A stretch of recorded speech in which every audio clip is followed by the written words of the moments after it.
Hey everybody, it's Deanna and I have my May health updates. I had 2 appointments this month. A few weeks ago, I was contacting a gastroenterologist so I could schedule my colonoscopy. But then I found out that I need to schedule a consult first. Yeah, that would help, right?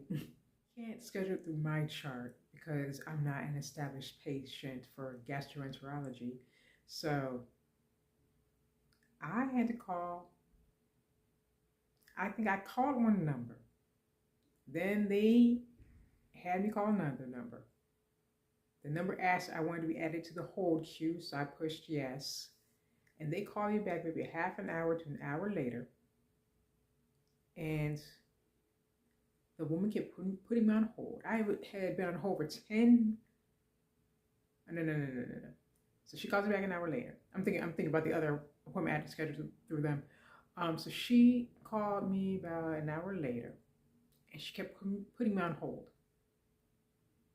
She said that someone had tried to call me. I said, no one tried to call me. 1 moment. 5-minute hold. Then she asked if I wanted to have this consult be in person or virtual. I said virtual. 5-minute hold. But finally it was scheduled. It was scheduled about half an hour before I had to log in for work on one of my at-home days. So that was very helpful. Then, okay. I'm skipping a step. I'm almost 45 years old, folks. My memory is not as great as it used to be. Prior to that, a woman called and said that I had to fill out a questionnaire. And I'd asked if the questionnaire would be email or my chart, questions over the phone. My chart, ma'am. Well, excuse me, I did not know. All you said was that I had to answer a questionnaire. And I got her name from the scheduler too, so if a survey ever came up, yeah, but it's whatever. I'm rambling at this point. But anyway, one call, then another call, then and then a bunch of holds, and the appointment is finally scheduled. And I had that would have been last Wednesday.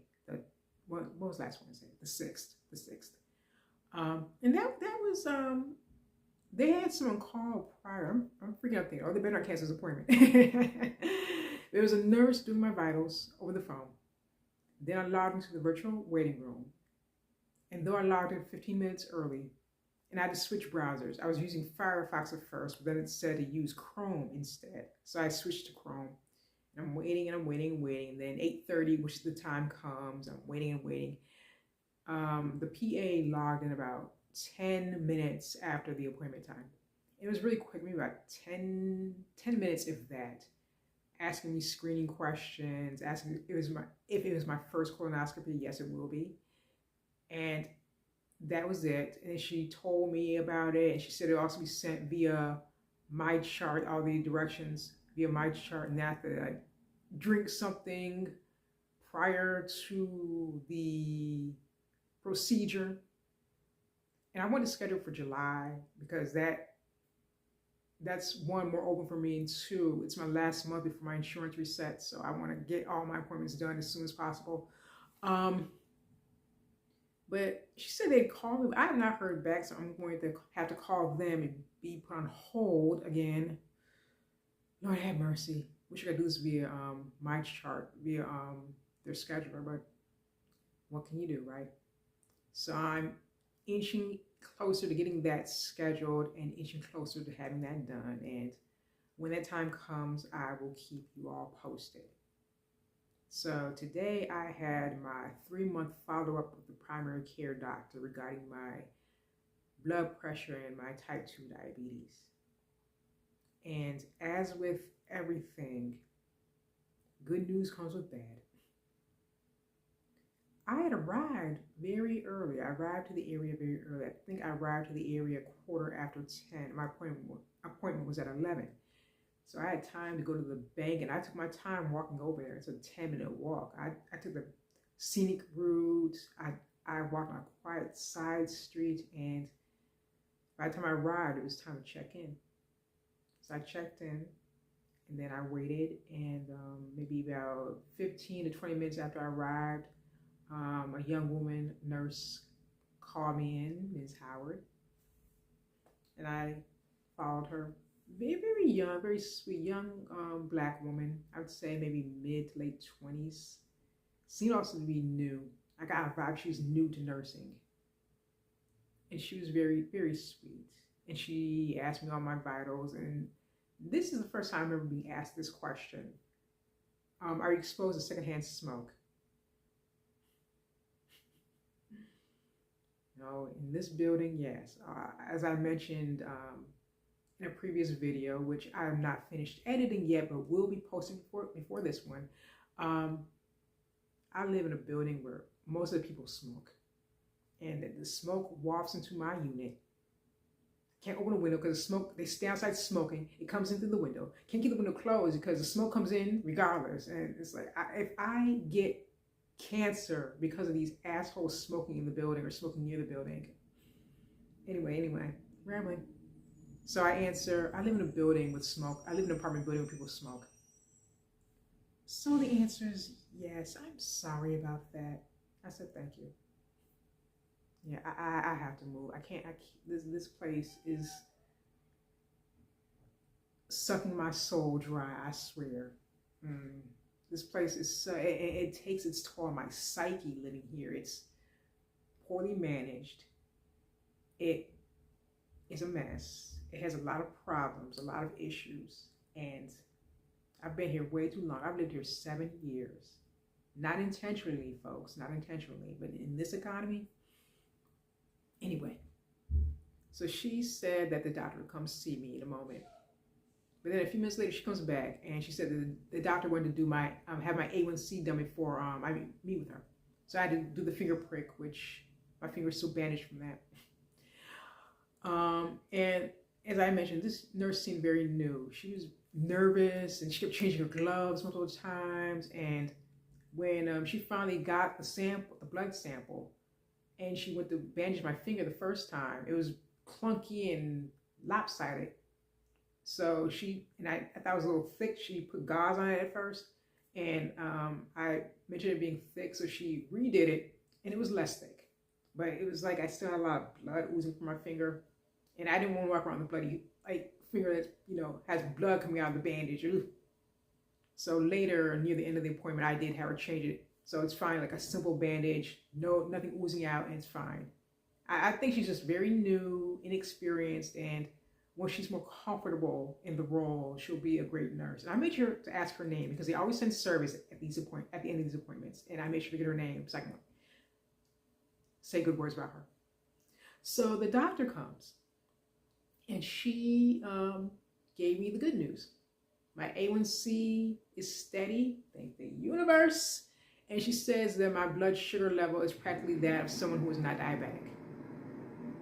I mean, I'm still diabetic, people. I don't automatically become not diabetic anymore. I had to tell my mother that. My mother, no matter times I tell that woman, I'm a diabetic, in one ear out the other. I think it's a case of her not wanting to, I think she knows. She does not want to accept it. I think that's why she has a hard time when I say I'm diabetic, I can't eat this, can't eat that. She doesn't get it. Because at my grandfather's birthday party, which I made the video for that. That's for family and close family friends only. So my regular followers won't be able to see it. Sorry, folks. That's the rules. Those are the rules. And they had these cookies. These cookies they made for my grandfather's 90th birthday. And I was offered one, but I said, I can't eat that, I'm diabetic. So they had these cookies for my grandfather's 90th birthday party, and they looked really good. But I have to be very cautious with what I eat. I have to watch my sugar intake. And I'm not trying to be put back on my metformin, people. Keep the metformin away from me. Whoo! No. When I went to the hotel where I was staying at, because this was in North Carolina, in Elizabeth City, and when I checked in, the woman at the front desk offered me 2 different cookies, either strawberry shortcake or a snickerdoodle type cookie. And I had to decline because I can't take any chances. But back to the cookies from the party. And when my cousins offered me some, I said, no, I'm diabetic. I have to watch what I eat. And my mother said, I thought you were cured. I thought you didn't have any more. I said, no, Ma, I'm still diabetic. Still have to watch what I eat. Yeah. I think she just doesn't accept it. I think it's a case she knows, but she doesn't want to accept it. Yeah. Yeah. But anyway, okay. So anyway, the A1Cs are still good. And she was saying that my blood sugar is practically back to normal. Blood pressures are doing well too. She said the numbers I gave her were pretty low. The only thing is I used a different reader. I used a wrist reader when I was out of town because it's more portable. But those readings were higher. But the majority of my readings when I'm doing it at home with the one I use that I sit on a table, those readings have been really low. And she wants to consider weaning me off blood pressure medication. Yes. Woo. Thank the universe, people. Thank the universe. So that's all the good news from today's appointment. But my continued weight loss is still concerning. When I was last there, I think I was 117. Today's appointment, I'm 113. And last night I was 114 and some change. So that's concerning.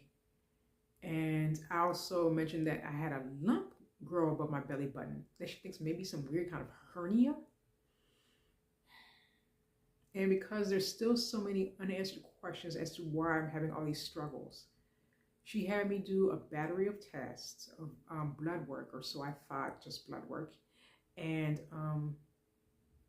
she also wants me to get a chest x-ray, an ultrasound of my stomach to check, make sure that that knot is not anything worse than what it is. And there's something else she wanted me to get. I don't have it written down. I don't have it from me right now, but another test she wanted me to get. And she wanted me to follow up in a month to see how things are going, and to see if I could be taking off blood pressure medication. I really hope so. So for now, she reduced the blood pressure medication, and I'm still taking the cholesterol medication. So I'm still on all those medications. And then after, I was going to get my labs done. And I'm thinking it's just going to be blood work. They called me, I think, after 20 minutes after me sitting in the waiting room again. And the woman asked me, can you provide a urine sample today? And I said, yeah, did not want to. I cannot stand having to give a urine sample. It's just nerves and anxiety. I can't pee on command. Goodness. And so I go. And there are no paper towels in the bathroom. So I'm drip drying my hands after washing them. And I'm not going to get specific, but let's just say it's always an ordeal providing a urine sample. Because as I said, I can't pee on command, and there's always drama. Let's just say that there's always drama. And another thing, this is what I don't get. Why don't those cups have a handle on them?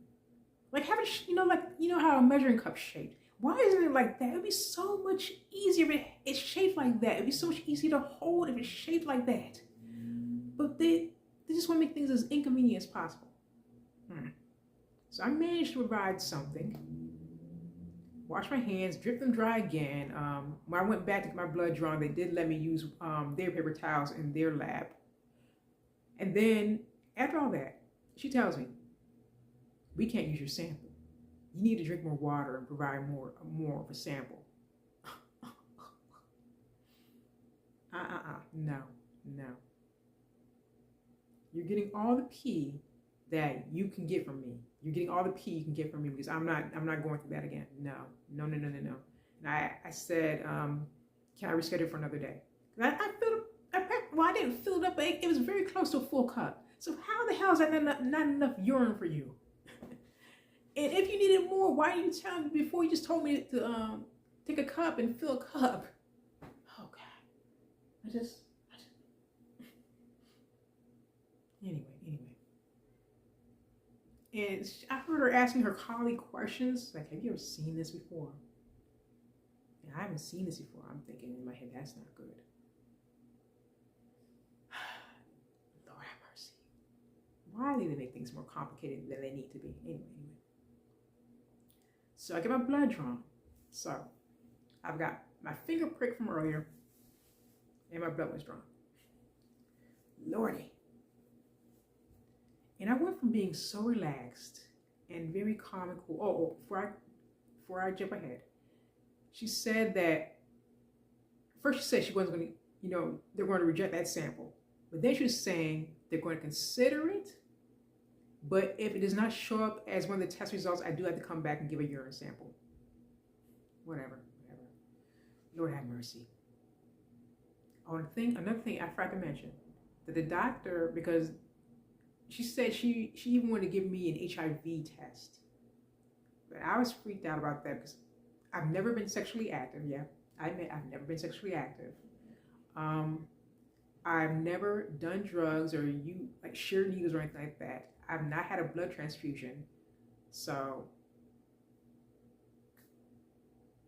but she wants to test for anything and everything to rule things out. But, I should not have that because, as I said, I have not done anything that could put me at risk for getting that. So, and yeah, I have no problem admitting that I've never been sexually active, which helps with me being child-free. No risk. No risk if I have not done the deed. Lord have mercy. I'm not trying to have kids. Anyway. So I leave. I went to the doctor's appointment feeling relaxed, and my blood pressure reading at the doctor's appointment was decent too. They didn't have me redo it like they do at other appointments.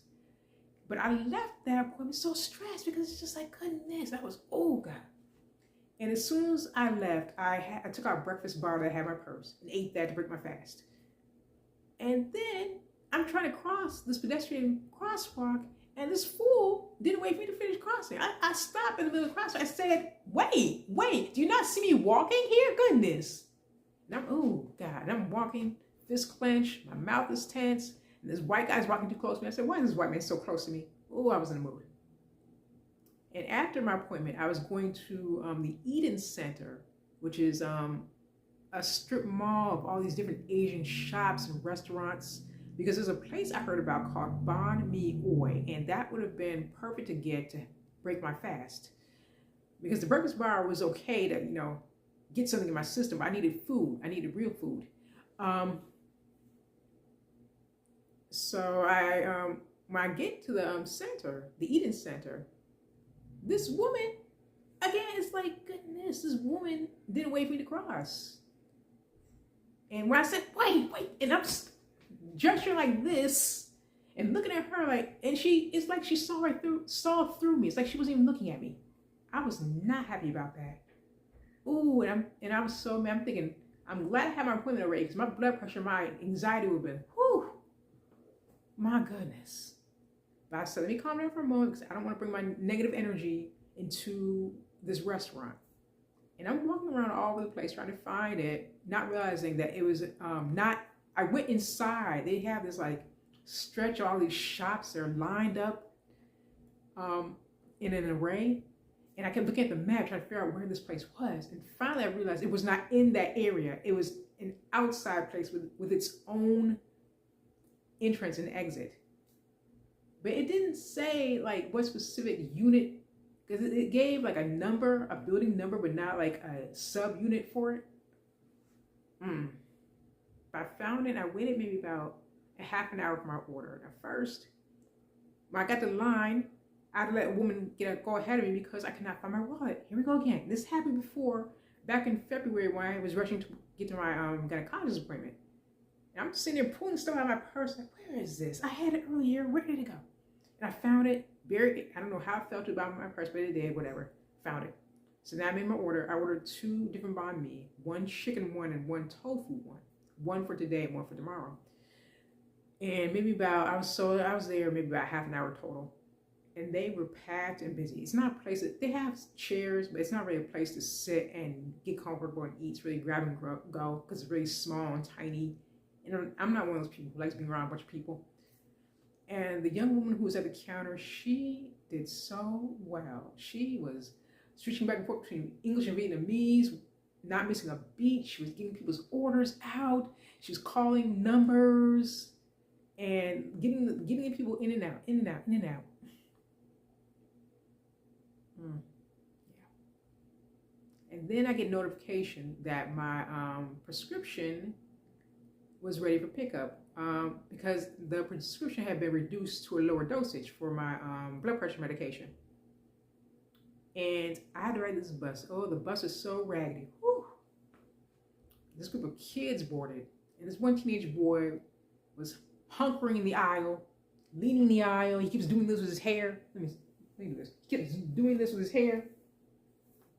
And there's a point he had to get off because the person who was sitting next to him needed to get off. And he nearly sat on my bag with my Banh Mi in it. I had brought a tote to put the bag that the order came in.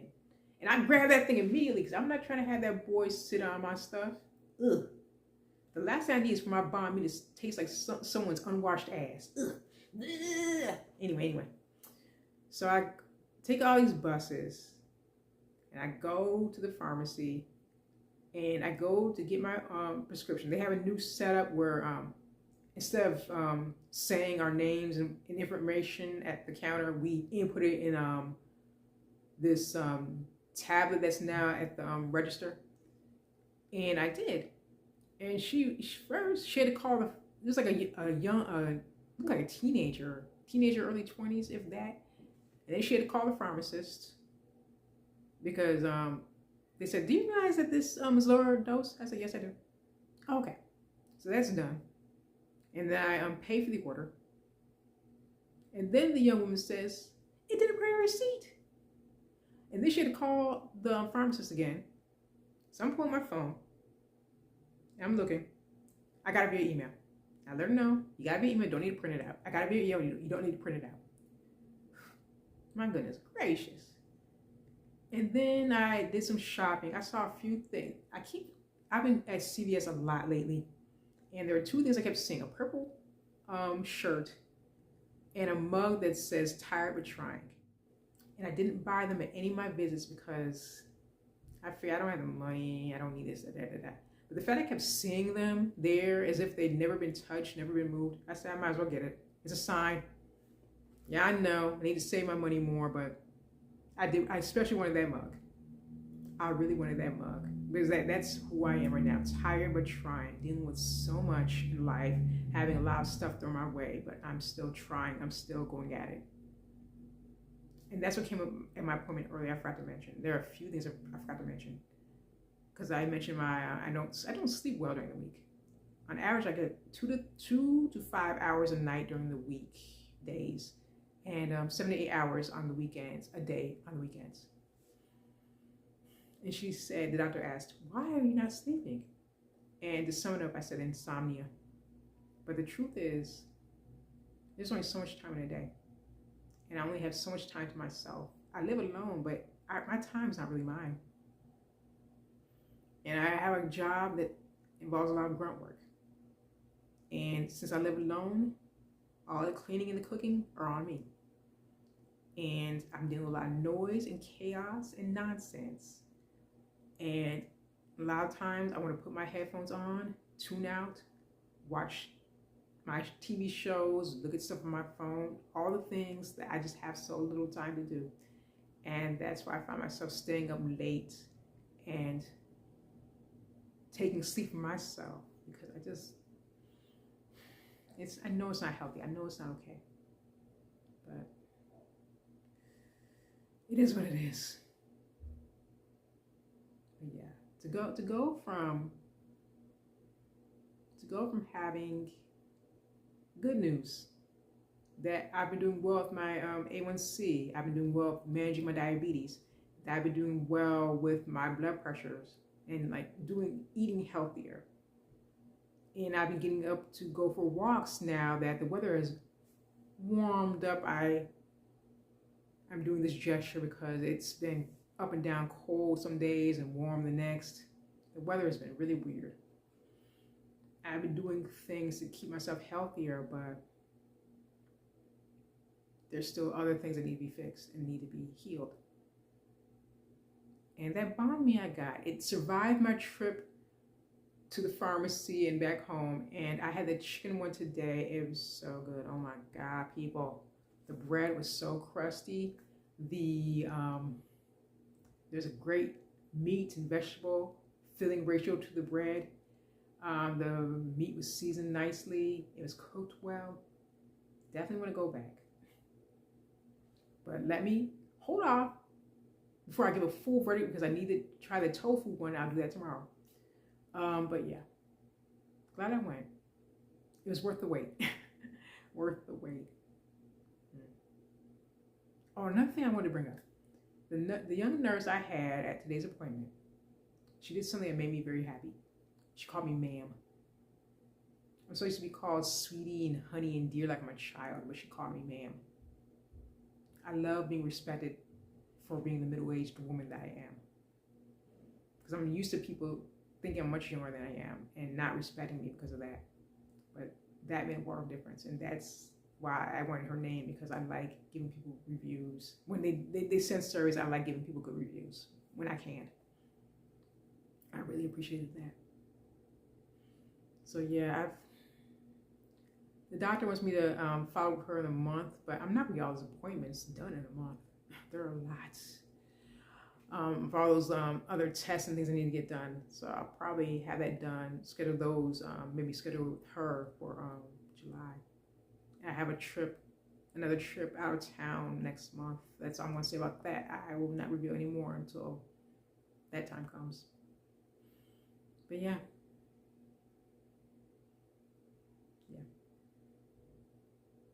I'll be okay, folks. Yeah, I'll celebrate the good news I got today. If you liked this video and you want to hear more from me, please like, comment, share, and subscribe. Take care, folks. Have a good day.